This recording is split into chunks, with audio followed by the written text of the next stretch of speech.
So, you probably notice when I do my training videos, a lot of times it's at breakfast.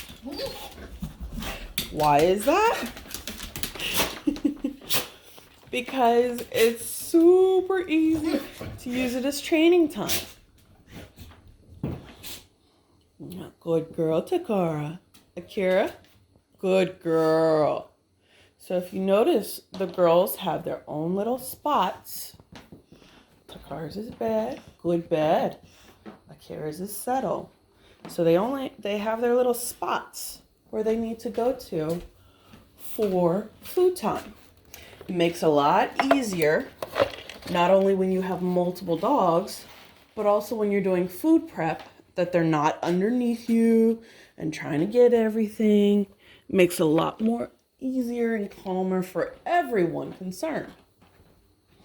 Why I like to use breakfast time as training time is because you never know when they might need to go to the vet, go to boarding, or maybe to a friend's house, or maybe you get married and you want to have kids.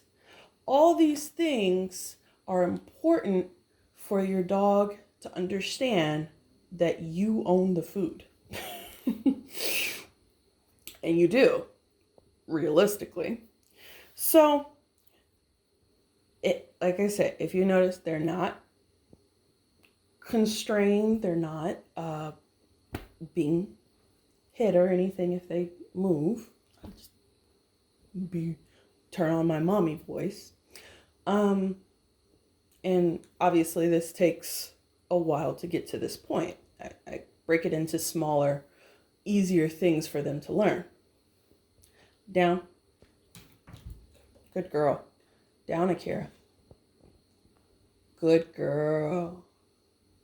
So not only is this challenging their mind, which we talked about the other day, but most importantly, it teaches them to not be food possessive.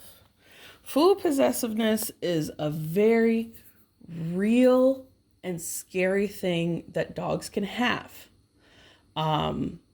It's one of the few things that can prevent them from being adopted out. It can be a challenge. So whenever you adopt a new dog, whenever you have a puppy, it's good so that you can touch their food, you can touch them, and they don't overreact.